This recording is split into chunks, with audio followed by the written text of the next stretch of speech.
Siapa keduanya ini? Yaitu Abu Dzar Jundub dan Mu'adz bin Jabal. Nah, itu yang dibicarakan itu.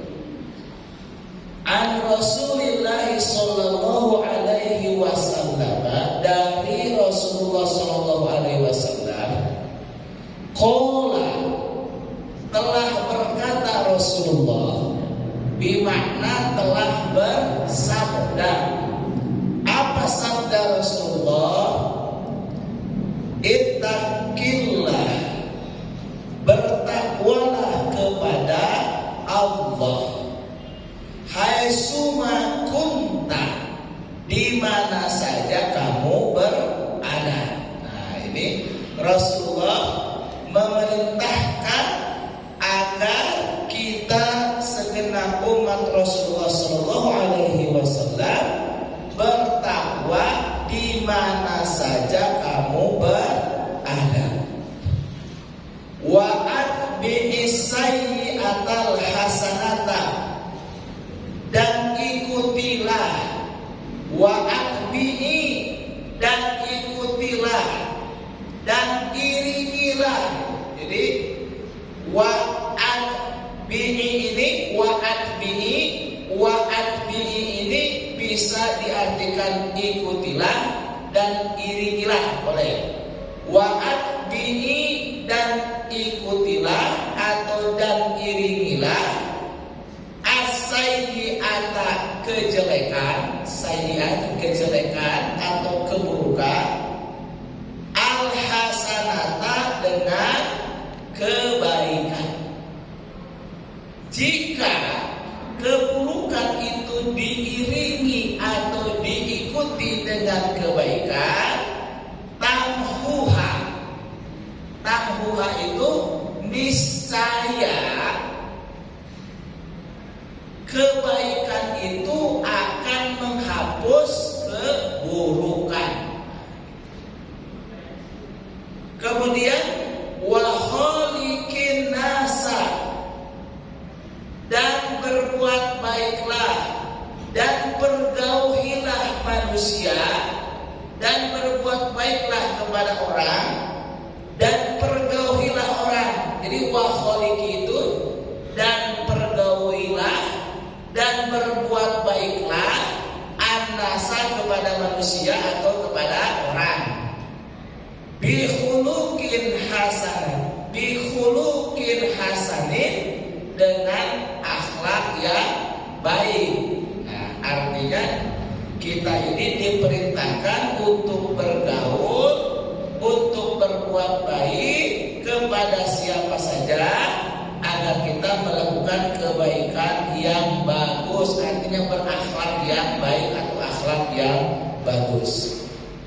Hadis ini rawahu Tirmizi, hadis riwayat Tirmizi atau Imam At-Tirmizi. Wa qala, dan Imam Tirmizi ini berkata, kedudukan hadis yang barusan dibacakan itu hadisun hasanun, hadisnya hadis hasan. Wa fi ba'din nusahi hasanun sahihun, dan dalam sebagian naskahnya disebutkan bahwa kedudukan hadis ini adalah hasan sahih, seperti ini. Nah, sekarang saya coba terangkan sedikit. Bismillahirrahmanirrahim. An Abi Dzar Jundub bin Junadah, dari Abu Dzar Jundub bin Junadah, wa Abi Abdurrahman Mu'adz bin Jabal, dan Abu Abdurrahman Mu'adz bin Jabal radhiyallahu anhuma, semoga Allah meridhai keduanya. An Rasulillah sallallahu alaihi wasallam, dari Rasulullah sallallahu alaihi wasallam, qala, telah bersabda Rasulullah sallallahu alaihi wasallam, ittaqillaha haitsuma kunta, bertakwalah kepada Allah di mana saja kamu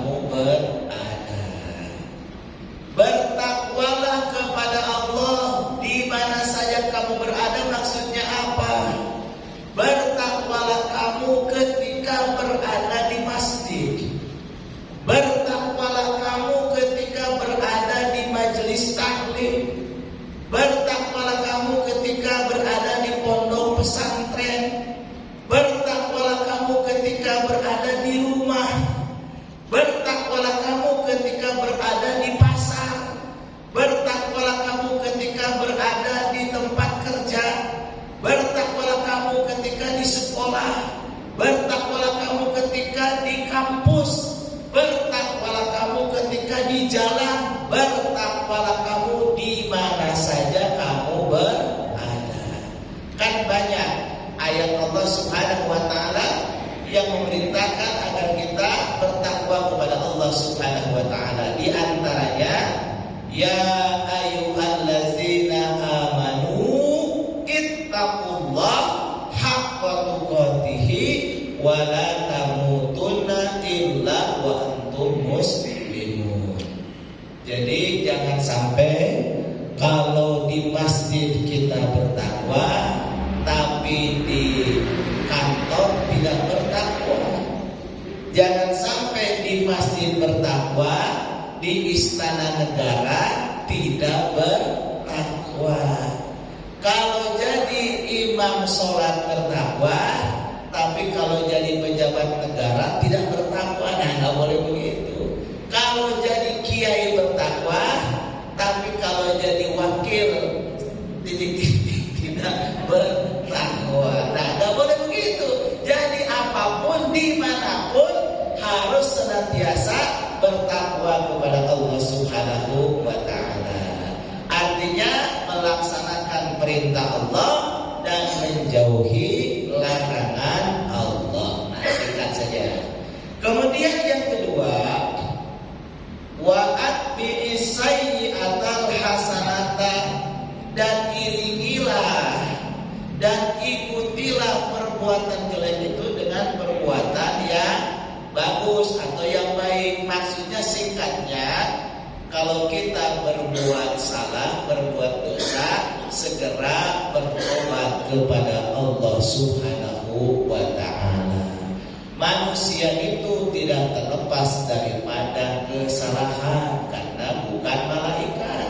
Manusia itu tidak akan salah terus karena bukan iblis. Manusia itu kalau salah maka harus secara sportif dan objektif mengakui kesalahan kemudian bertobat kepada Allah Subhanahu wa taala. Kemudian tamhuha, jika kemudian kita mengiringi kejelekan dengan kebaikan, maka kebaikan itu akan menghapus kejelekan. Itu dalam konteks personal. Di dalam hadis ada juga dalam Al-Bukhari dan Muslim bahwa keluarga, harta itu merupakan fitnah. Tetapi fitnah itu akan dihapuskan ketika kita melakukan sholat, melakukan saum, melakukan amar ma'ruf nahi munkar.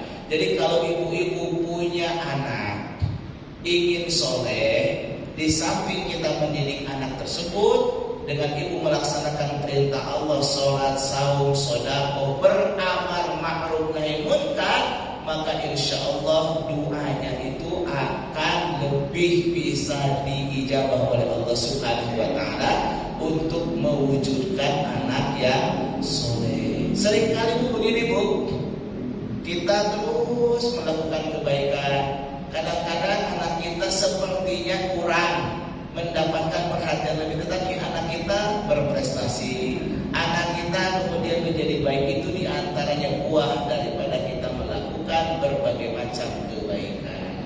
Nah kalau yang tadi, kalau misalkan kita melakukan perbuatan salah, maka kita harus bertobat. Tobat itu kebaikan yang menghapus dosa.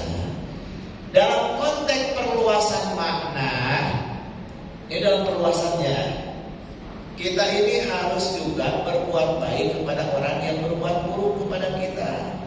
Kan kalau misalkan begini mah tidak aneh. Saya akan berbuat baik kepada orang yang berbuat baik kepada kita. Tapi kalau orang berbuat jelek kepada kita, kita tidak akan berbuat baik. Itu mah tidak spesial. Tapi maksudnya itu begini. Kalau ibu punya teman, punya sahabat, punya tetangga, punya saudara pelit, kikir. Ibu pernah minta bantuan ke teman ibu atau ke kerabat ibu, Pak, Bu, saya minta bantuan, dan pernah bantu. Kemudian di suatu hari, dia ternyata memerlukan bantuan kita. Dia minta bantuan kepada kita. Nah kan kalau kita punya mentalitas dendam supaya impas, dulu dia gak bantu kita, sekarang juga gak akan kita bantu. Nah itu minta bantuan, padahal pada waktu dulu ketika kita minta bantuan dia tidak bantu, kemudian kita membantu dia dengan dakwah, maka bisa jadi dia tersadarkan, oh iya saya keliru, bahwa sesama saudara, sesama teman itu harus saling tolong menolong dalam kebaikan. Nah, maksudnya di antaranya perluasan maknanya bisa seperti itu. Jadi kalau ada orang yang kemudian melakukan perbuatan yang menurut kita kurang pas, maka bisa jadi kita melakukan kebaikan sebagai bagian daripada syiar, sebagai contoh teladan kepada dia, edukasi kepada orang yang bersangkutan. Kemudian yang ketiga, wa khaliqin nasa bi khuluqin hasanin, dan bergaulilah dan berbuat baiklah kepada segenap manusia. Jadi dimanapun kita berada, dimanapun kita berada, Pak, kita harus melakukan kebaikan, hatta kepada orang yang kita benci. Kenapa Islam itu begitu agung? Kenapa Rasulullah Muhammad SAW itu menjadi orang yang paling mulia, dan kenapa Islam itu kemudian begitu agung? Jangankan dalam situasi damai, dalam situasi perang pun ada aturannya. Waktu perang saja orang bisa masuk Islam karena begitu indahnya ajaran Islam. Maka apalagi dalam bentuk taklim, apalagi dalam bentuk aksi. Nah kan kita ini suka aksi nih, suka demo. Kalau demo itu yakini dan pastikan bahwa kita bertekad dengan aksi yang kita lakukan ini menjadi kebaikan. Makanya contoh, kalau ada pejabat negara atau siapapun yang melakukan kekeliruan, kita aksi, maka kata-kata yang kita lakukan itu harus kata-kata yang sekiranya barangkali orang tersebut mudah-mudahan bisa sadar. Nah, jangan sampai kita menumpahkan kemarahan kepada orang dengan cara-cara yang tidak tepat. Nah, kalau kita mengingatkan orang yang buat keliru harus, tapi dengan cara-cara yang baik supaya dengan cara itu menjadi kebaikan. Hadis ini diriwayatkan oleh Imam Tirmizi, kedudukan hadisnya adalah hasan, dan ada juga dalam sebagian naskahnya disebutkan kedudukannya hasan sahih. Itu saya kira sebagai pengantar. Kita lanjutkan dengan sirah. Nanti kalau mau ada yang bertanya baik kaitan dengan pemahaman barusan atau nanti sirah sekalian saja Pak ya, setelah saya menyampaikan kajian sirah nabawiyah. Bapak Ibu sekalian, kemarin kita sudah menjelaskan terkait dengan sirah nabawiyah.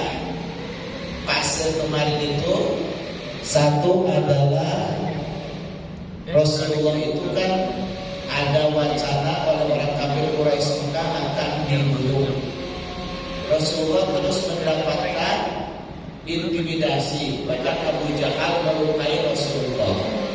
Tapi setelah Rasulullah mendapatkan perlakuan yang tidak mengenakan dari Abu Jahal, ada yang laporan kepada Hamzah bin Abdul Muthalib. Kemudian Hamzah bin Abdul Muthalib tergerak hatinya bahkan sampai masuk Islam dan mendatangi Abu Jahal. Kemudian yang kedua, Umar bin Khattab itu datang ke Haram melihat Rasulullah sedang sholat. Ketika Rasulullah sedang sholat, maka seperti sedang berinteraksi antara Rasulullah dengan Umar bin Khattab. Itu diabadikan dalam surat surat apa? Surat apa kemarin? Surat apa kemarin? Surat apa kemarin? Surat Al-Haqqah, dari ayat 40 sampai 52. Tapi yang kita bahas sampai 48. Nah, setelah itu Umar bin Khattab cukup terkesan dengan surat Al-Haqqah yang dibaca oleh Rasulullah SAW. Kemudian kesimpulannya, Rasulullah Umar bin Khattab itu merasa takjub. Di satu sisi dia itu merasa terpatik nasionalisme dan sukuismenya, Jadi Umar bin Khattab itu tidak pernah punya masalah pribadi dengan Rasulullah.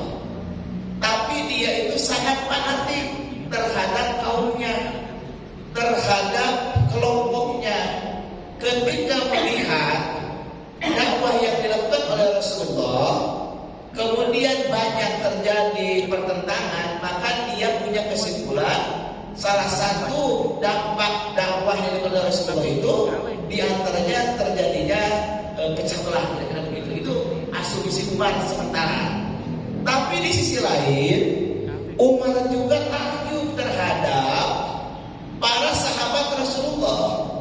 Padahal diintimidasi, diteror, bahkan ada yang dibunuh, tapi tetap kekeh berpegang teguh pada agama dinul haq, dinul Islam, agama Rasulullah Muhammad SAW.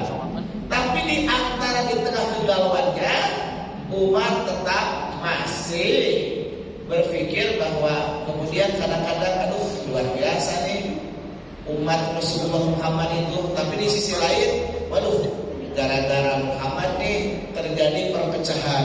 Nah, ketika pada suatu hari dia berpikir, kesimpulannya bahwa Rasulullah Muhammad itu dianggap biang terjadinya perpecahan di masyarakat. Maka kemudian Umar bin Khattab itu berniat untuk mendatangi Rasulullah Muhammad Sallallahu Alaihi Wasallam. Nah, singkat cerita, Umar itu kemudian berangkat. Dia mencari Rasulullah Muhammad Sallallahu Alaihi Wasallam sambil bawa pedang. Ini saya baca di dalam kitab Ar-Rahiq Al-Maktum. Singkat cerita, Umar itu kemudian berangkat mencari Rasulullah. Di tengah jalan, Umar itu bertemu berpapasan dengan Nu'aim bin Abdullah An-Nahman Al-Aqwi.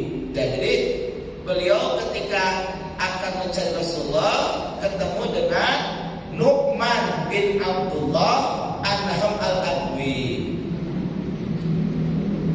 atau seorang laki-laki dari Bani Juhrah, atau seorang laki-laki dari Bani Mahjub. Nah, pada waktu itu kemudian ditanya Umar itu oleh yang berpapasan dengan beliau, yaitu Nu'aim atau dari Bani Juhrah atau Bani Mahjub itu, begini kepada Umar, aina ta'ammada ya Umar, hendak kemana engkau wahai Umar? Nah, itu ketika ditanya begitu, aina ta'ammada ya Umar, hendak kemana wahai Umar? Kemudian Umar menjawab, apa kata Umar? Kata Umar, uridu an aqtula Muhammadan, aku hendak akan membunuh Muhammad Sallallahu Alaihi Wasallam. Kalau bahasa kita ya, tapi bahasa dia, aku hendak membunuh Muhammad. Kemudian orang yang berpapasan dengan Umar itu bertanya, apakah pertanyaannya? Kaifa ta'munu min Bani Hasim wa min Bani Juhratin wa qad qatalta Muhammadan. Bagaimana jika Muhammad engkau bunuh, nanti engkau akan berhadapan dengan Bani Hasim dan Bani Juhrah. Nah, seperti itu. Kemudian Umar mengatakan, apa kata Umar? Ma'araka illa qad subauta wa tarakta dinaka allazi kunta alaihi. Kata Umar begitu. Kemudian Umar mengatakan, apa kata Umar? Apakah engkau telah berpaling, telah meninggalkan agamamu? Kemudian kata orang yang berpapasan dengan Umar mengatakan begini, afala adulluka alal ajibi ya Umar. Bahkan aku akan tunjukkan, ada lagi informasi targetkan kepadamu. Kemudian apa informasinya? Inna ukhtaka wa qanataka qad sabau wa taraka dinaka allazi anta alaihi. Bahwasanya sesungguhnya iparmu, sesungguhnya adik perempuanmu dan iparmu telah meninggalkan agamamu. Nah, Umar mendapatkan informasi penjelasan seperti itu, kemudian dia pergi ke rumah adiknya. Adiknya namanya Fatimah. Fatimah itu ada putri Rasulullah Muhammad SAW. Ini Fatimah ini adalah Fatimah adik daripada Umar bin Khattab. Di rumah itu Fatimah dan suaminya sedang membaca Al-Quran yang dibimbing oleh siapa? Oleh Khobab Al-Am. Nah, ketika mereka sedang membacakan, terdengar ada orang masuk, yaitu Umar bin Khattab. Kemudian ketika itu maka Khobab dia pergi ke belakang bersembunyi. Maka ketika Umar datang, maka kemudian Umar hanya bertemu dengan adik perempuannya yaitu Fatimah, dan bertemu dengan saudara, yaitu saudara siapa? Saudara dengan adik iparnya, suami daripada Fatimah. Kemudian apa kata Umar? Kata Umar begini. Ini yang menarik nih. Apa kata Umar? Kemudian kata Umar begini, Umar itu mengatakan kepada adiknya dan kepada iparnya bahwasanya apa yang kemudian barusan sedang kamu lakukan, apakah kamu sedang membaca seperti apa? Apakah sedang membaca ayat atau firman atau lembaran-lembaran yang dianggap itu adalah ajaran daripada Muhammad Sallallahu Alaihi Wasallam. Kemudian itu adiknya dan iparnya itu mengatakan kepada Umar bahwa mereka itu hanya sedang ngobrol-ngobrol saja, tidak sedang membacakan suhuf. Apa kata mereka? Ma'ada hadisan tahdisuna bainana, bahwa kita ini hanya sedang membicarakan ngobrol-ngobrol saja. Kemudian Umar mengatakan, fala'allakuma qad sabautuma. Nah, kemudian dikira kamu itu sudah berpaling dari ajaran agama kita atau agama nenek moyang kita. Faqala lahu khanatahu, kemudian adik iparnya berkata, ya Umar, ara'aita in kana al-haqqu fi ghairi dinika.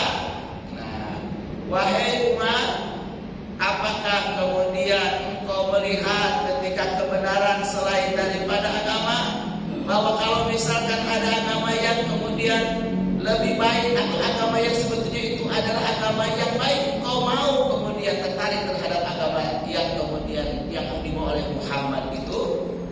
Umar kemudian marah, kemudian Umar menjatuhkan adik iparnya dan menginjak-injaknya. Nah, di sini bahwa sabah Umaru ala khanatihi paut. Nah, kemudian setelah itu pajaat ukhtuhu, maka kemudian datang adiknya Fatimah. Kemudian Fatimah membangkitkan atau mengangkat suaminya yang kemudian yang sudah diinjak-injak oleh Umar. Tapi kemudian adiknya itu dipukul oleh Umar sampai berdarah. Nah, bahkan kemudian setelah dipukul berdarah, adiknya Fatimah itu berkata, ini perkataannya menarik, ya Umaru, in kanal haqqu fi ghairi dinika asyhadu an la ilaha illallah wa asyhadu anna Muhammadar Rasulullah. Apa kata adiknya, wahai Umar, sesungguhnya kebenaran itu telah nyata dan itu bukan dari agama yang sekarang engkau anut. Bersaksilah asyhadu an la ilaha illallah wa asyhadu anna Muhammadar Rasulullah, bahwa sesungguhnya aku bersaksi bahwasanya tiada Tuhan selain Allah dan Muhammad adalah utusan Allah. Umar mendengar pernyataan daripada adiknya itu, kemudian dia ada dalam tanda petik frustasi juga.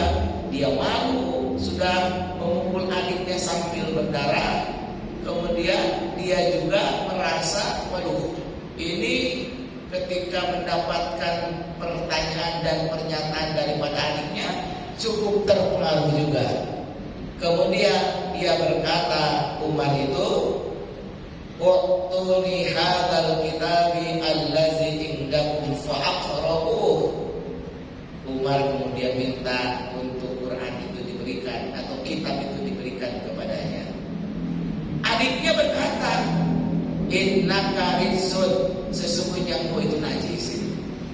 Kemudian, "Wala yamussuhu illal mutahharun." Dan ini tidak boleh dipegang kecuali oleh orang yang suci. Fakum, berdirilah kamu. Kemudian Fagtasil, dan mandilah kamu. Nah, jadi Umar itu oleh adiknya ketika dia minta kitab disebut engkau najis, ini tidak boleh dipegang, disentuh terkecuali oleh yang suci. Kalau engkau mau pegang, bangun dulu, mandi dulu. Umar langsung kemudian mengikuti. Umar itu kemudian dia bangun itu maksudnya berdiri, kemudian dia mandi. Setelah dia mandi, summa akhadhal kitabah qara'a, kemudian dia membaca Bismillahirrahmanirrahim, kemudian dia membaca asma atau nama-nama Allah yang baik, kemudian dia membaca surat Toha hatta intaha ila qaulihi, sampai dia berhenti membaca surat Toha ayat ke-14. Nah, coba ada yang bisa dibaca ayat 14? Ada yang bisa baca ayat 14 surat Toha, surat ke berapa? Surat ke-20. Coba ayat yang ke-14. Silakan dibaca.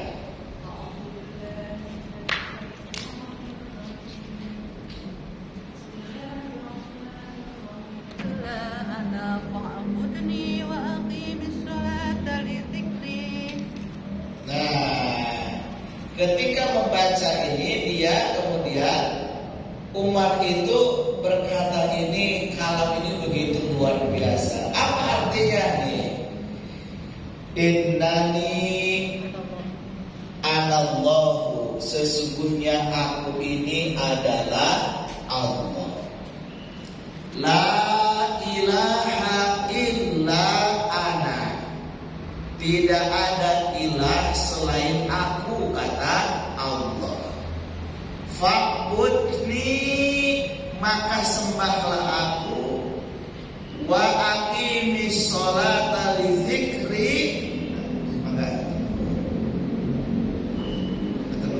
fa'budni, maka sembahlah aku. Wa aqimis sholata li dzikri, dan dirikanlah sholat untuk mengingatku. Nah, Umar itu kan mengerti terkait dengan arti. Ini kan Umar orang Arab, ini menggunakan bahasa Arab. Ketika innani, sesungguhnya aku, ini anallahu, nah innani ana, sesungguhnya aku, kata Allah, Allah adalah Allah. La ilaha, tidak ada illa ada kecuali aku. Nah, ini kan menunjukkan tauhid. Umar itu berpikir, kan kemarin kita sudah jelaskan bahwa Umar bin Khattab ini adalah orang yang Jadi pada waktu itu di Quraisy yang bisa baca tulis itu tidak banyak. Itu belasan orang. Salah satunya Umar bin Khattab. Jadi Umar bin Khattab itu orangnya cerdas, terdidik, terpelajar. Jadi ketika dia mendengar atau membaca redaksi seperti ini, maka pengembaraan intelektualnya, kemudian dia membenarkan ini sangat luar biasa. Ini perkataan yang bukan perkataan manusia. Makanya kemudian dia tertegun. Kemudian fa'budni, maka sembahlah aku. Jadi Tuhan yang disembah itu jelas. Siapa? La ilaha illallah. Yang disembah itu Allah. Kalau kita waktunya panjang, kita bisa tafsirkan dari surat Toha sampai surat 8 saja, itu begitu indah. Tapi dalam waktu yang terbatas ini, saya akan sampaikan hanya terkait dengan tadabbur surat Toha yang ayat ke-14 ini. Kemudian sembahlah aku. Jadi yang disembah itu jelas siapa Allah. Allah itu penguasa langit dan bumi. Allah itu yang Maha Esa. Nah ini kemudian umat menjadi ini ajaran yang begitu luar biasa. Kemudian wa aqimis sholata, dan dirikanlah sholat li zikri, untuk mengingatku. Nah jadi di sini kaitan dengan ketauhidan dengan sholat. Makanya sholat itu adalah hubungan vertikal hambanya dengan Allah Subhanahu wa ta'ala. Nah, mendengar ini maka kemudian Umar berkata, ma ahsana hadzal kalami wa akramihi. Kata Umar, alangkah indah dan mulianya kalam ini. Duluni ala Muhammadin, tunjukkan di mana Muhammad. Itu Umar. Mendengar Umar mengatakan seperti itu, Khobab yang sedang mengintip, melihat dia bersembunyi, dia secara psikologis sudah dapat, wah ini Umar sudah tersentuh dan dia akan datang kepada Rasulullah Muhammad, akan menjadi seorang muslim. Berarti di sini Khobab juga pintar, dia cerdas. Artinya Khobab ini dapat membaca psikologis. Awalnya dia takut ketika Umar datang, tapi ketika Umar sudah mau dia mandi, membaca, melakukan pujian, terlihat bagaimana psikologi Umar, bahwa Umar itu tertarik kepada Islam. Ketika Umar itu mengatakan tunjukkan di mana Rasulullah Muhammad SAW, maka kemudian Khobab itu keluar dari tempat persembunyiannya dan menghampiri Umar bin Khattab. Berkatalah Khobab nih, absyar ya Umar, kabar gembira wahai Umar, fa inni arju an takuna da'watur Rasul sallallahu alaihi wasallam lakal laital khamis. Katanya apa? Kabar gembira wahai Umar, sesungguhnya atau aku ini berharap engkaulah orang yang dipilih oleh Allah atas doa yang disampaikan oleh Rasulullah Muhammad SAW pada waktu malam Kamis, Lailatul Khamis. Jadi pada waktu malam Kamis, di suatu hari Rasulullah pernah berdoa. Apa doanya Rasulullah? Rasulullah begini doanya, Allahumma a'izzal Islama bi Umar bin Khattab au bi Abi Jahl bin Hisam. Ya Allah, muliakanlah, menangkanlah Islam ini oleh salah satu di antara dua orang, oleh Umar bin Khattab atau oleh Abu Jahal bin Hisam. Fidari allati bi asri Sofa, di sebuah rumah di Bukit Sofa, itulah di rumah Darul Arqam. Nah, Khobab itu tahu Rasulullah pernah berdoa seperti itu. Jadi ketika melihat psikologis Umar itu sudah terlihat tertarik kepada Islam, sudah ini akan baik bisa diprospek lah, misalkan dalam konteks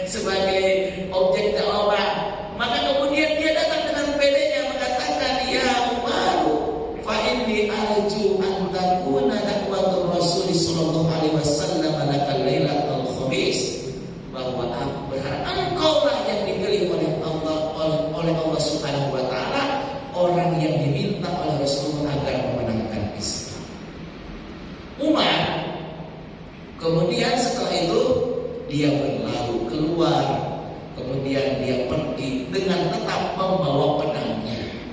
Jadi Umar itu salah satu kebiasaannya kemana-mana bawa pedang. Nah, jadi kalau ada sekarang jawara atau laskar bawa pedang, nah ini mengikuti Umar bin Khattab. Nah, bawa pedang itu Umar itu. Kemudian dia pergi menuju ke rumah Darul Arqam. Darul Arqam itu di bukit rumah Al-Arqam bin Abil Arqam. Nah, ketika datang, dia saking semangatnya untuk bertemu dengan Rasulullah. Kemudian dia ngetroknya atau ketuknya bukan biasa, digedor, dipukul. Nah, saking ingin ketemu dengan Rasulullah, digedor. Orang di dalam, para sahabat pada panik. Lihat di lubang kunci, ada Umar. Orang semua pada kaget, ada Umar. Kan orang sudah tahu Umar itu temperamen, dia tinggi besar, dia itu jawara, pemberani, bawa pedang, dia itu waduh ini. Kemudian orang itu pada kaget. Nah, ketika sedang kaget ada sahabat yang memberitahukan kepada Rasulullah, ya Rasulullah itu di luar ada Umar. Masih panik, orang itu pada panik, para sahabat itu. Ada yang bertanya kepada para sahabat, siapa? Hamzah bin Abdul Muthalib. Apa kata Hamzah? Nah, inilah pentingnya objek dakwah itu kalau kowai juga. Ketika Umar dia di luar bawa pedang, menggedor pintu, sahabat para panik. Hamzah datang menghampiri para sahabat. Apa kata Hamzah? Malaku, ada apa kalian? Kalau mereka berkata, ada Umar. Jadi mereka berkata, ada Umar. Mendengar kata ada Umar, apa kata Hamzah? Umar. Apa kata Hamzah? Iftahu lahul baba, bukakan pintu. Fa in kana jaa yuridu khairan bazalnahu lahu, wa in kana jaa yuridu syarran qatalnahu bisayfihi. Iftahu lahul baba, bukakan pintunya. Kalau Umar itu datang baik-baik, maka kita akan sambut dengan baik. Tapi kalau Umar itu macam-macam, kita akan bunuh dia dengan pedangnya. Nah, begitu karakter Hamzah. Hamzah kan jawara juga. Bahkan Hamzah itu kowai pemburu. Saking dia itu hobinya pemburu, itu anak panahnya itu tinggi-tinggi. Makanya ketika dia proses masuk Islam, kan yang tadi saya sampaikan, dia telah berburu. Berburu itu kadang-kadang dia berburu singa. Setelah berburu, ketemu dengan orang mengatakan itu ponakanmu dan saudara sesuamu Muhammad dipukul atau dengan batu oleh Abu Jahal. Umar Hamzah langsung marah, datang langsung ke rumahnya Abu Jahal. Abu Jahal, kamu telah melukai keponakanku. Dipukul lagi sama Hamzah. Abu Jahal itu berdarah. Dan ada temannya.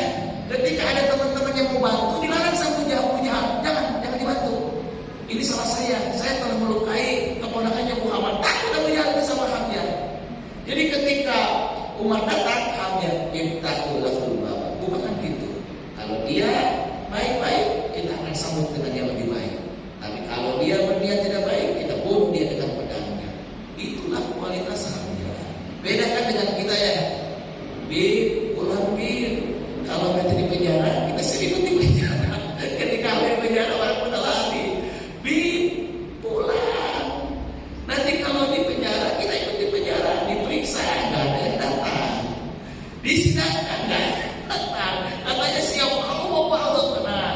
Kalau Hamzah enggak, iftahu lahul baba, bukan. Nah, ini perlu ada karakter Hamzah bin Abdul Muthalib. Singkat cerita, kemudian dibukakan pintu, dihampiri. Kemudian Hamzah itu ditanya oleh Rasulullah Muhammad SAW.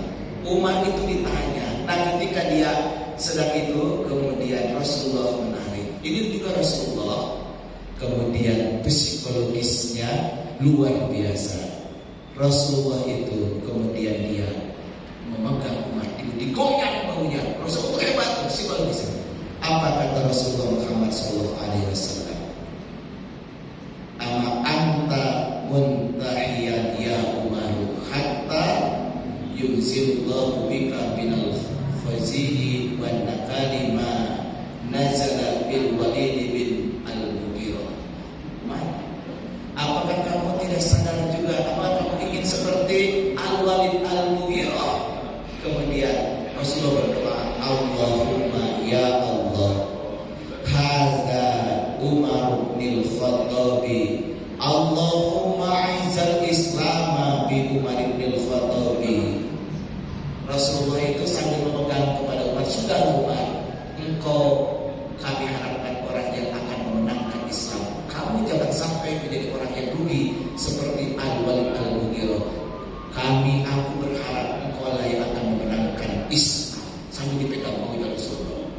Umar langsung berkata, asyhadu an la ilaha illallah wa annaka rasulullah. Kemudian para sahabat ketika mendengar Umar mengatakan asyhadu an la ilaha illallah wa asyhadu anna muhammadar rasulullah, semuanya bertakbir sampai takbirnya keras kedengaran sampai ke Masjidil Haram.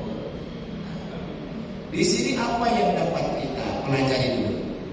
Bahwa ternyata kita ini harus menentukan objek dakwah. Dan di sini ada yang bisa kita potret satu. Ketika Rasulullah itu mendapatkan intimidasi, mendapatkan teror, Rasulullah itu mendapatkan pertolongan yang tidak disangka-sangka. Dan Umar bin Khattab itu masuk Islam 3 hari setelah Hamzah. 3 hari setelah Hamzah di bulan Dzulhijjah.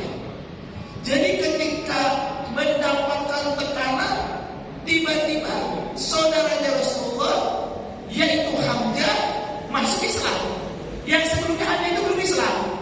Awalnya dia itu merasa tertarik, hanya melakukan pembelaan dari sisi nasab, karena Muhammad itu adalah keponakannya, Muhammad itu adalah saudara sepersusuannya. Tapi ketika terus mendapatkan intimidasi, maka kemudian Hamzah itu terketuk hatinya menjadi seorang muslim. Nanti saja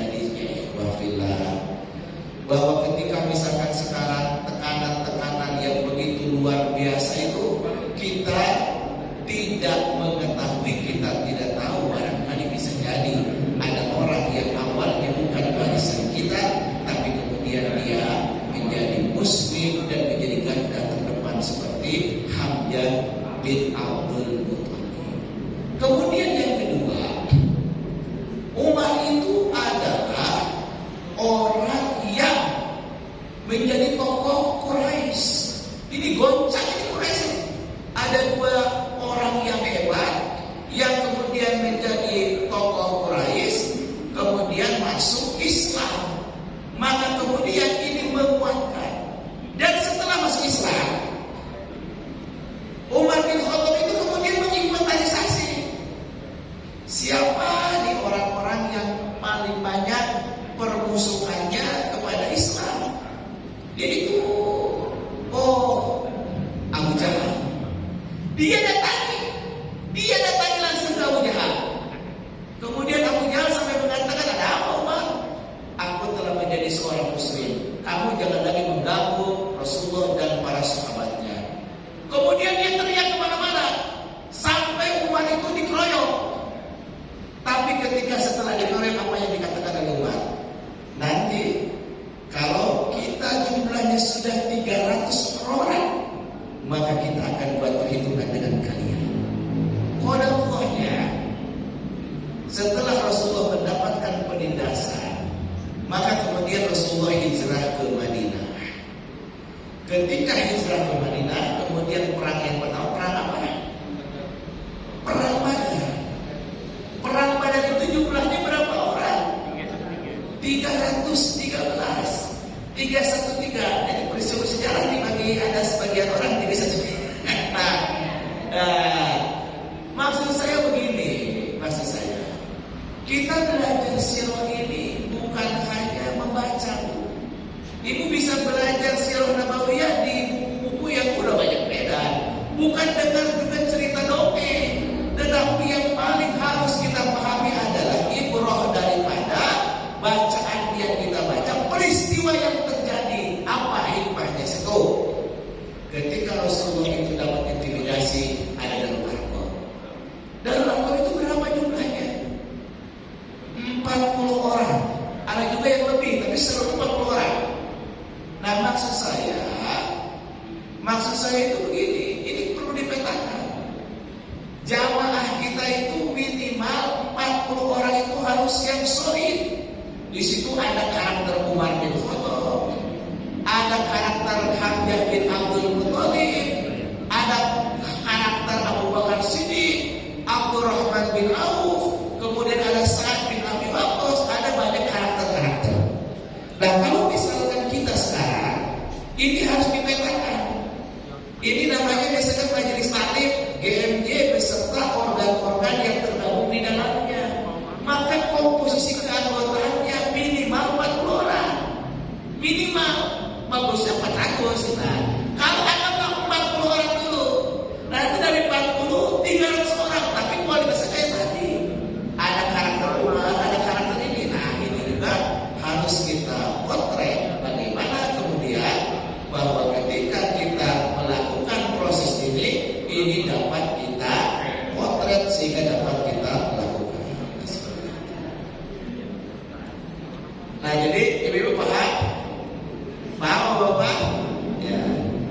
saya lanjutkan, boleh kalau ada yang mau ditanyakan.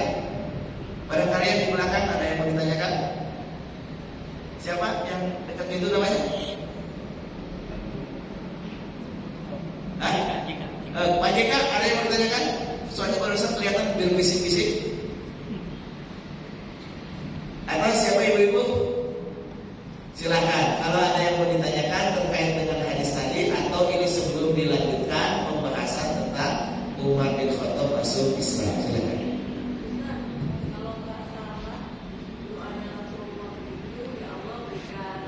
Ya gitu ya, bukannya langsung menunjuk Umar bin Khattab atau Abu Jahal.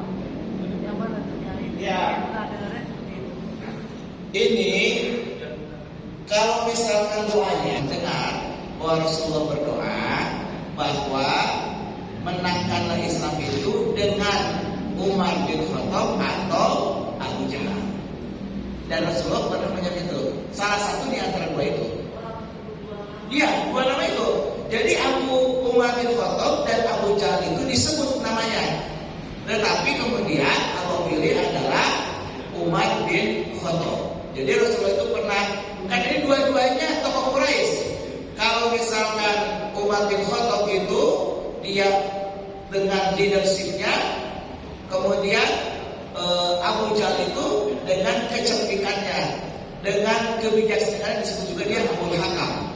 Nah dia itu disebut Abu Hakam karena dia menentang Islam, maka disebut Abu Jahal.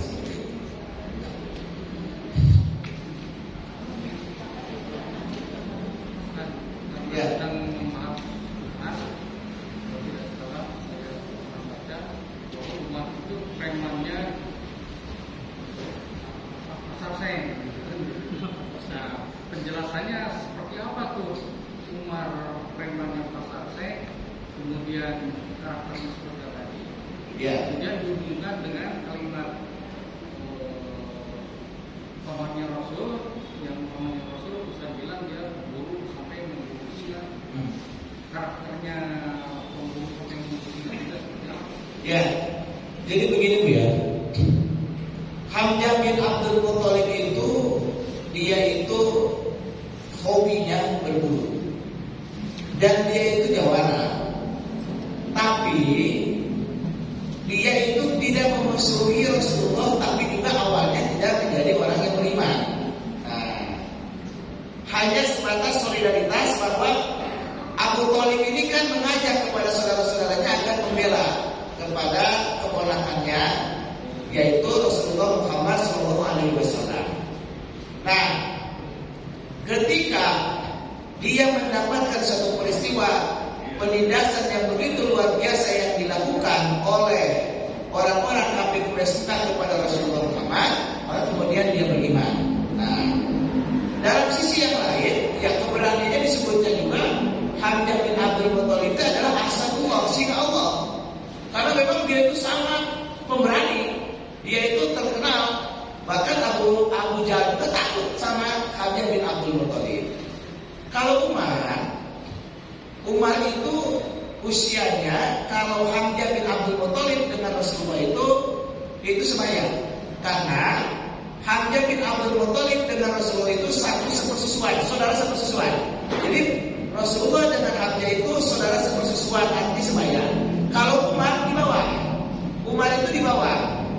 Kalau pada waktu peristiwa masuknya Islam, Umar itu kurang lebih dia kepala 3, Rasulullah kepala 4. Kalau tidak salah Rasulullah itu usianya sekitar 46, Umar itu sekitar 34 tahun.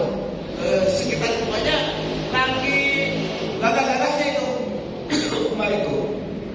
Dan dia itu orang terpelajar. Dan Umar tidak pernah punya masalah pribadi dengan Rasulullah dan tidak pernah benci secara pribadi kan. Tapi kalau dalam konteks sekarang Umar itu orang yang berideologi sukuisme, chauvinisme atau apa namanya dalam tanda petik nasionalisme sempit. Dia sangat fanatis terhadap kaumnya. Dia sangat fanatis terhadap suku Quraisy dan dia sangat ingin terjadi ketentraman dalam konteks tidak terjadi selang sengketa. Nah, dia berkesimpulan kalau yang saya pelajari bahwa yang dia anggap salah satu yang menimbulkan terjadinya pecah belah antara warga atau penduduk masyarakat pada waktu itu karena menyebarkan agama baru. Tapi karena dia cerdas, punya leadership, maka dia bisa mengkomparasi. Satu sisi terpenting rasa fanatismenya, tapi satu sisi dia harus objektif melihat sebuah konsepsi bahwa ini adalah ajaran yang benar. Tetapi secara intelektual Umar bin Khattab itu adalah kelompok terpelajar. Jadi maksudnya preman itu bukan dipersepsikan preman anak jalanan yang kemudian tukang palak, kemudian tukang ganggu orang, gak seperti itu. Artinya saya lebih menggunakan bahasa dia itu jawara, artinya dia punya kemampuan untuk bela diri, dia senang ribut, itu bukan sebagai orang yang resek mengganggu ketentraman masyarakat, bukan seperti itu. Tapi lebih kepada dia kulturnya sebagai jagoan, tapi dia dari kelompok terpelajar, artinya karena dia bisa baca dan bisa tulis seperti itu.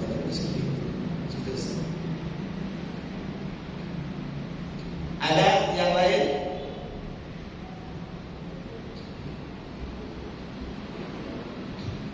Ini sirah ini Bu, banyak buku, tapi kita harus hati-hati dalam membaca buku karena ada buku-buku yang isinya itu khawatir bercampur dengan referensi-referensi yang tidak valid.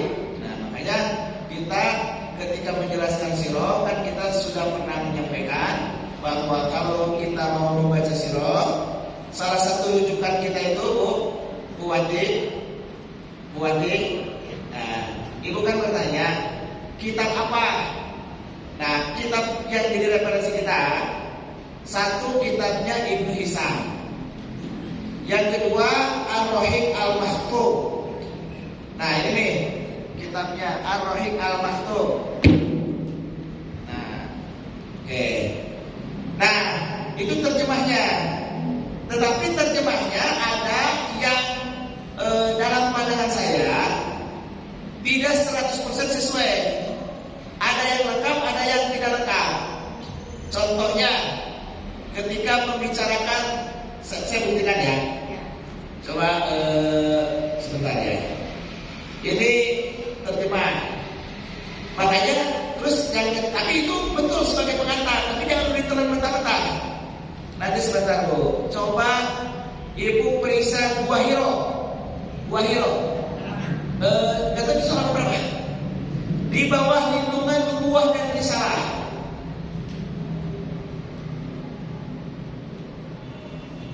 Ada Bu di bawah lindungan nubuwah dan risalah. Ada kan di situ? Itu karangan siapa bukunya?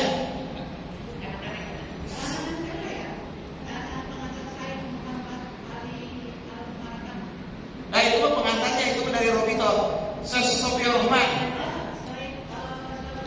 Nah betul. Coba Ibu periksa halaman 61 itu apa? Halaman 61 coba. Halaman 61.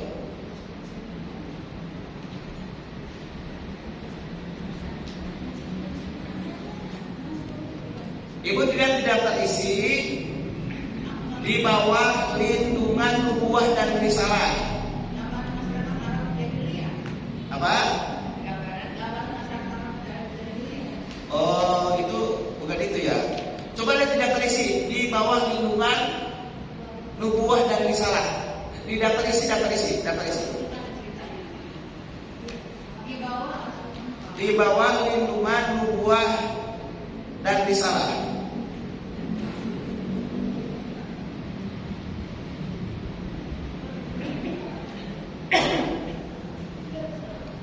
Dapat kan? Oke nanti. Nah maksud saya pernah ada baca di daftar isi itu yang awal-awal di bawah lindungan nubuwah dan risalah. Tapi itu bukan kesalahan daripada saya, bukan. Itu kekurangan daripada penerjemah. Apakah penerjemahnya yang keliru atau yang ketiknya keliru? Ada dua kemungkinan terkait dengan lebar dan panjang Buah Hiro. Nah itu saya ini kurang pas. Nah makanya dari sisi ilmu itu bisa kita ada. Coba Bu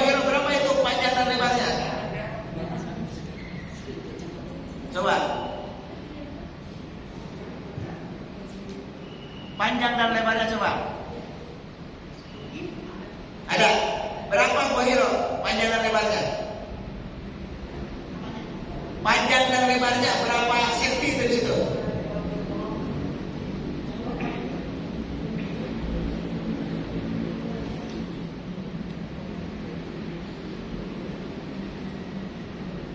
Ketemu kan?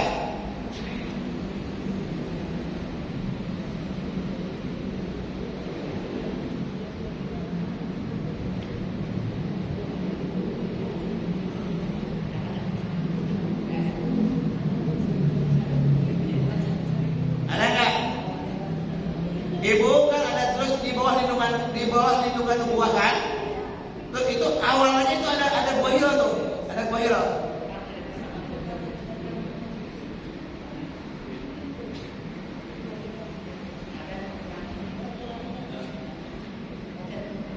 Atau sini sama saya.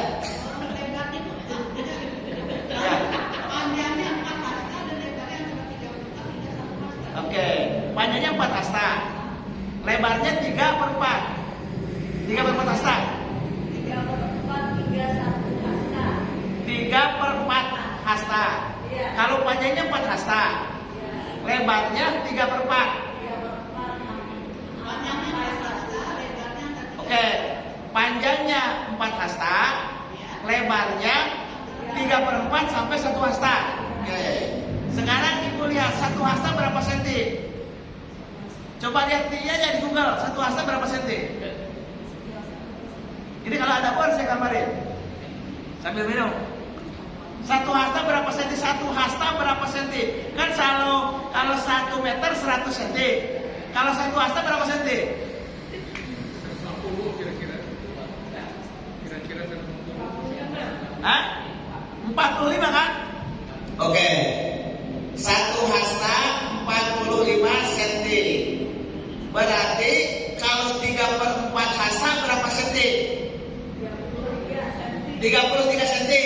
Nah kalau 33 cm bujaknya masuk nggak?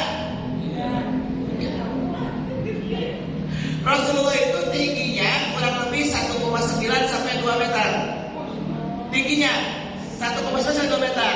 Kalau misalkan 3/4 cm dan 3/4 hasta berarti kan 30 cm. Nah badan itu udah lihat 30 cm masuk? Enggak kan? Nah, kalau yang saya pahami di sini kaitan dengan bahasa aslinya itu bukan 3/4 tapi 1/3/4. Kalau panjangnya 4 hasta. Kalau 1 hasta itu 45, berarti kali 4 berapa? 45 kali 4 180. Panjang 180. Kalau misalkan 1/3/4 berarti 45 tambah 30 berarti 75. Berarti kalau misalkan lebarnya 75, panjangnya 180 kan masuk kalau begini kan? Nah, maka itulah yang saya maksud. Maka lebarnya itu bukan 3/4 sampai 1 tapi 1/3/4.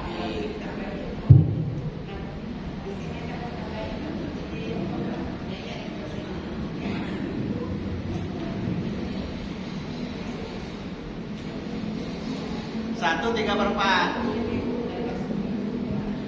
Tapi secara umum itu dalam konteks untuk memahami awal bisa dipakai, tetapi tetap harus divalidasi. Nah kita menyampaikan itu satu berdasarkan sirah Nabawiyah Ibnu Isa, yang kedua adalah Ar-Rahiq Al-Maktum, termasuk itu kalau terjemahnya juga boleh. Kemudian yang ketiga diperkuat dengan tafsir dan hadis yang sahih. Nah itulah yang kita sampaikan. Jadi kalau ibu punya terjemahnya seperti itu boleh dibaca.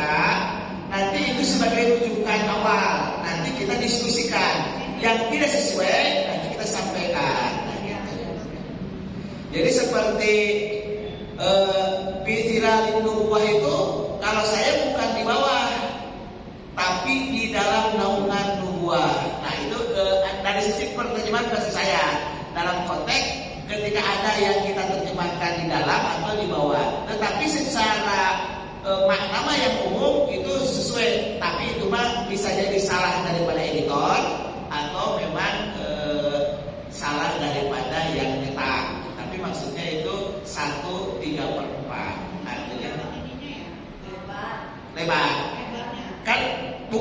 Gua itu bukan gua kayak kita bu.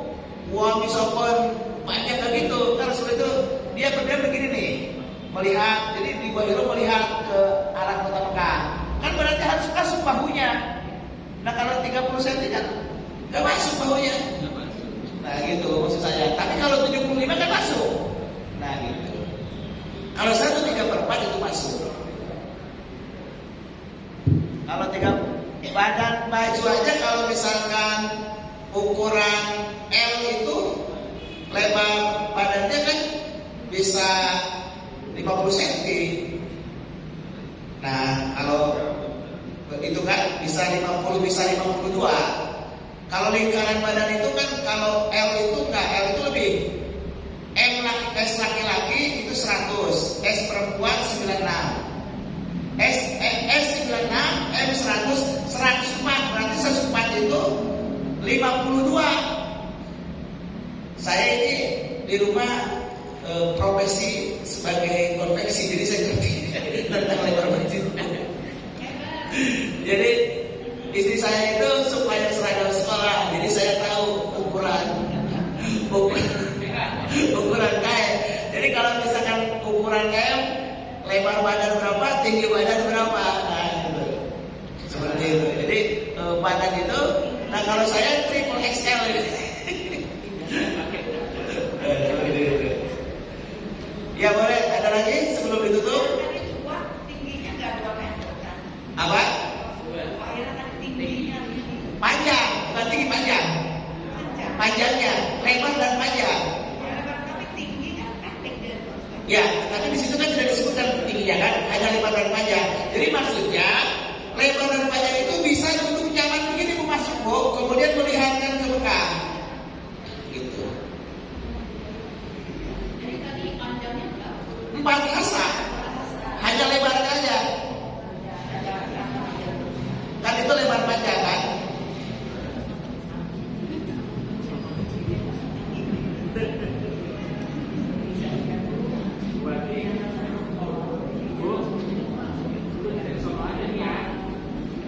Ini kita kan sudah, kalau misalkan ke lokasinya sudah sering ya, tapi kalau langsungnya kan itu lumayan curam Bu, lumayan curam.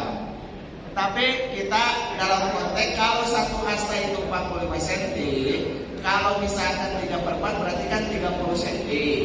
Tapi kalau misalkan 1/3/4 berarti itu kan 75 cm. Nah kalau saya itu lebih kepada 75 cm. Jadi leluasa. Kan kalau misalkan ukuran badan besar 75 cm itu leluasa.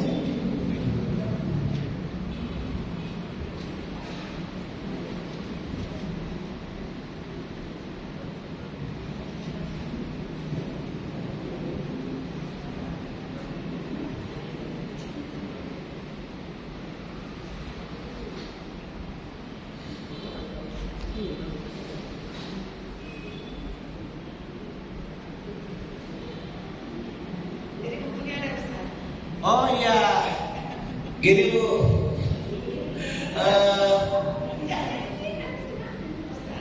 ya, gini, kalau terjemah, Ibu mau sekalian nanti kita siapin. Iya sekalian. Ya nanti saya coba. Kemarin itu kan ada juga teman-teman yang mau nanti biar kita sekalian. Tapi kalau misalkan ada di Jakarta lebih bagus. Tapi kalau misalkan mau nanti kita carikan untuk bisa buku itu yang tadi Surah Nabawiyah sama Al-Rohi Al-Maftuh ya.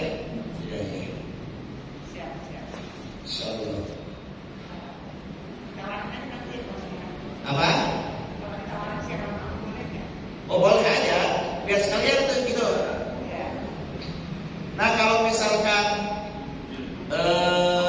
kaitan dengan masalah itu yang jelas bahwa buku acuan itu Ar-Rohi Al-Maftuh, Sirah Nabawiyah Ibnu Hisam, tapi nanti kita pakai tafsir, pakai hadis.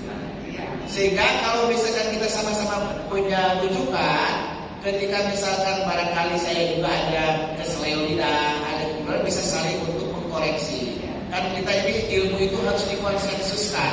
Artinya informasi itu bisa kita sharing. kalau ada informasi-informasi yang lebih valid ya saya juga tidak akan sungkan-sungkan atau malu untuk membenarkan meskipun penemuannya dari Bapak Ibu sekalian. Jadi di sini kita belajar ini bersama.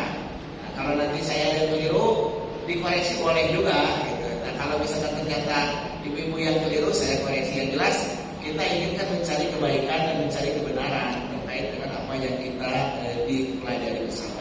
Seperti itu. Nah, kesimpulannya nanti Umar bin Khattab itu bahkan menulis sebuah buku yang sangat panjang. Jadi buku itu ada khusus tentang Umar bin Khattab. Jadi Umar bin Khattab itu makanya visioner beliau itu, sahabat terbaik setelah Abu Bakar Siddiq radhiyallahu anhu. Ya, Umar bin Khattab itu orang yang hebat. Beliaunya luar biasa. Anaknya juga Ibnu Umar juga luar biasa. Itu hadis innamal a'malu binniyat itu dari Umar bin Khattab.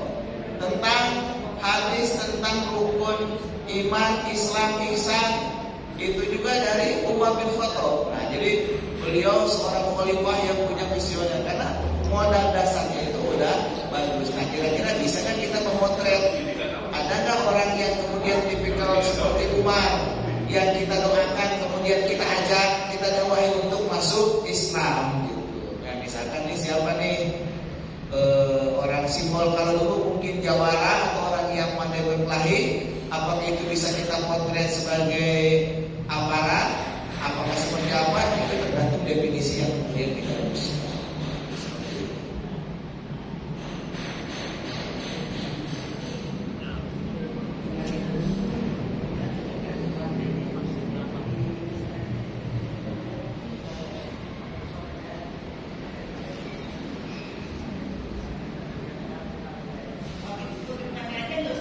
Apa?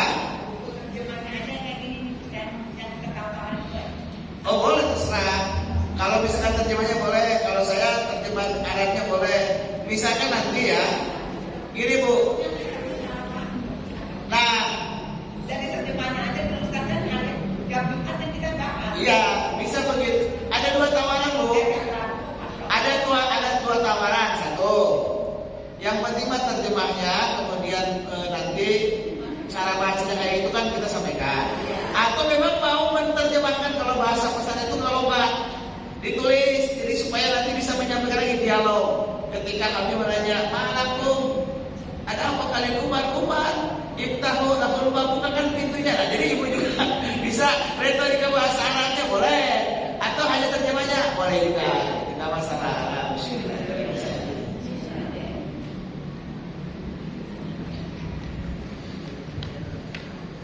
Tapi yang jelas Bu, Sirah Nabawiyah itu kalau dikaji terus dan terus, kemudian kita potret, pergerakan ini akan semakin tersusun rapi.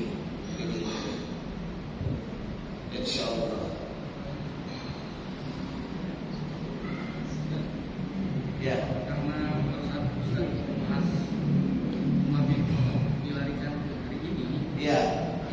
ada beberapa pertanyaan dari orang-orang ini. Contoh misalnya, kalau itu salah satu di antaranya Pak Anies, misalnya polisi, orang dulu sempat membahas Pak Anies itu Syiah atau siapa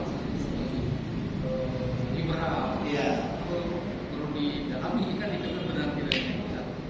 Kedua, kalau itu Habib Rizik, ada orang yang membahas Habib Rizik itu kadang-kadang meledak-ledak katanya begitu. Apakah memang itu yang kita mau termasuk di dalamnya atau bagaimana? Maksud saya, kalau dia sudah ada di barisan kita, maka itu Umar pasca menjadi muslim ya, atau menjadi orang yang beriman. Tapi ini mah maksud saya yang kita potretkan ini, yang kita persepsikan gerbong Umar, tapi dia belum menjadi mu'alaf. Nah kan barangkali ada yang bisa kita dakwahi sehingga nanti menambah menjadi kekuatan.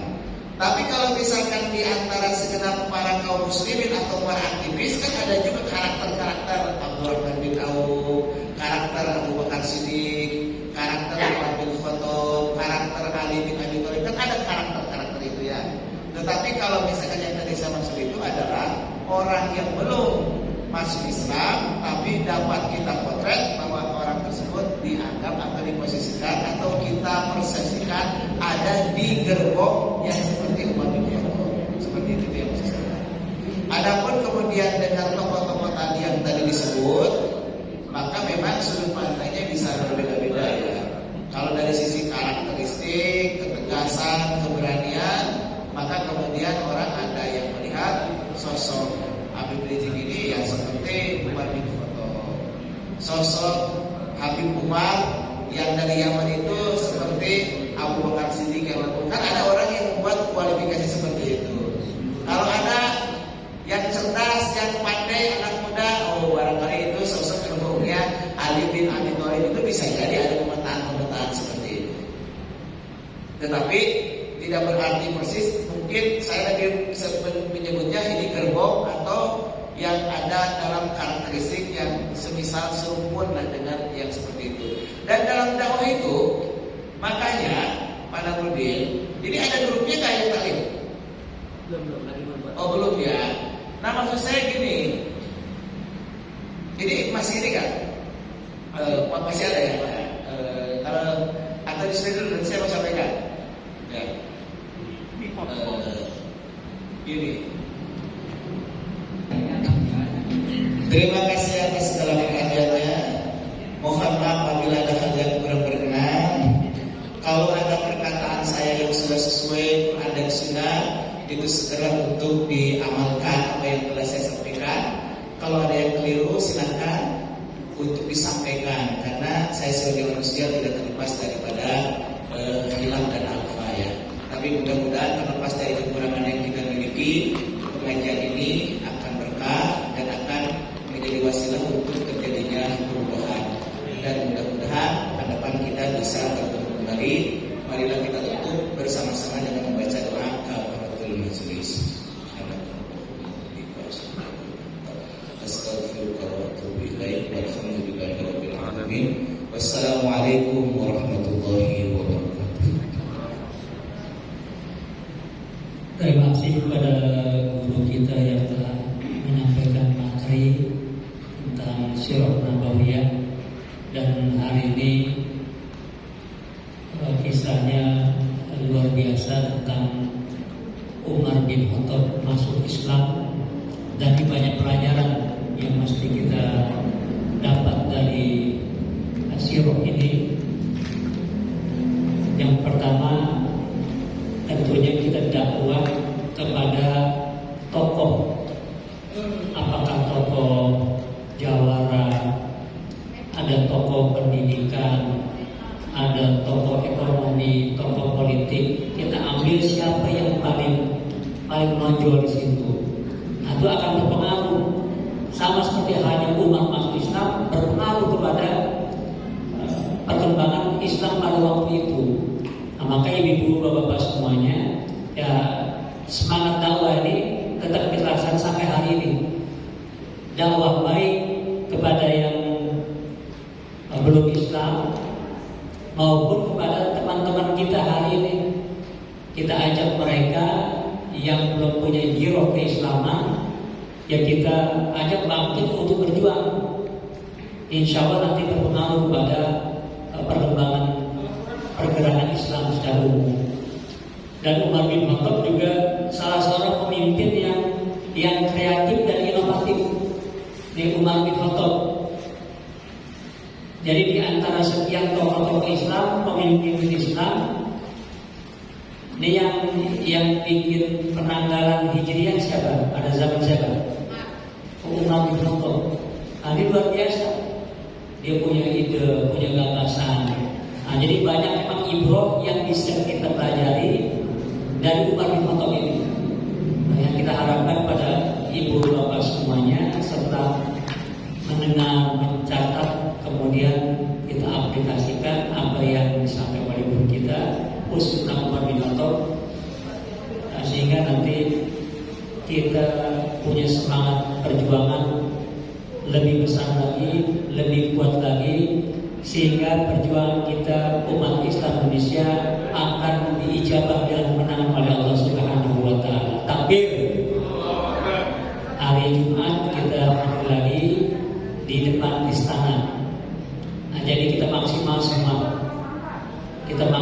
Selatan ada aspirasi, ada Sri Kandi, ada Masumi, ada PPSPI, ada Tribun Nabawi, ada semua elemen pergerakan Islam ini kumpul, kita maksimalkan ya, karena kita pengen hari ini tidak ada lagi penistaan agama di Indonesia. Ini yang penista ada semakin banyak. Terbaru siapa pendeta ya, Abraham bin Moses. Nah, ini sangat riskan dari darurat penistaan agama di Indonesia. Jadi siap hadir hari Jumat? Siap hadir semuanya? Insya Allah ya. Yang demikian untuk kajian kita pada hari ini. Maka sama-sama kita tutup dengan baca hamdalah. Alhamdulillahirabbil alamin. Assalamualaikum warahmatullahi wabarakatuh.